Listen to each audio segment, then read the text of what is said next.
आप सबको जय मसीह की।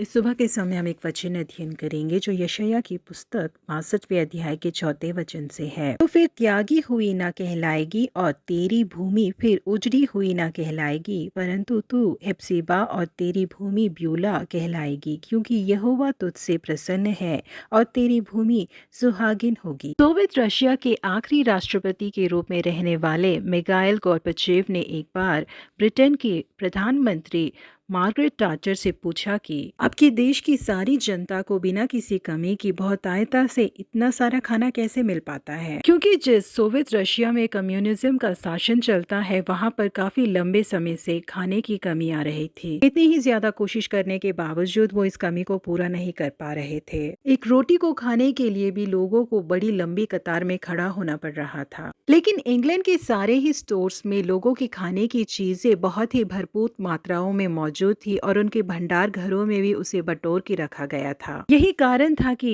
रशिया के राष्ट्रपति गोर्बाचेव इसका कारण जानना चाहते थे। इसके लिए उन्होंने मार्गरेट टाचर से पूछा कि आपके देश के सारे लोगों को खाना मिल पाए, इसके लिए आप क्या करते हैं। इसके लिए ब्रिटिश के प्रधानमंत्री मार्गरेट टाचर ने कहा कि इसके लिए सरकार कुछ नहीं करती। जो लोग खाने की चीजों की पैदावार करते हैं वो लोग खुद उसे लाकर मंडी में बेचते हैं, जिससे उन्हें अच्छा मुनाफा मिलता है। सरकार के दखल दिए ही वो लोग इन सारे कार्यों को जिम्मेदारी संभाल लेते हैं करके उन्होंने कहा। लेकिन असलियत में उस समय में ब्रिटेन में परमेश्वर को ढूंढने वाले लोग काफी ज्यादा थे, इसीलिए परमेश्वर ने उस देश को आशीषित किया था। लेकिन रशिया में सरकार इन सारी बातों में दखल देने लगी थी, इसीलिए वहां के नागरिकों ने किसी बात में भी उत्साहता नहीं दिखाया, जिस कारण वहां की सरकार को मुश्किल हालातों का सामना करना पड़ा। सोवियत रशिया में भुखमरी आ गई और पूरी तरीके से अकाल छा गया। कम्युनिज्म के सिद्धांत उन्हें बचा नहीं पाए, देश टूटकर बिखरने लगा। बिल्कुल इसी तरीके से कम्युनिज्म के सिद्धांतों के ऊपर चलने वाला उत्तरी कोरिया भी ऊंची शिखर तक नहीं पहुंच पाया है। लेकिन परमेश्वर की आराधना करने में उत्साहता दिखाने वाले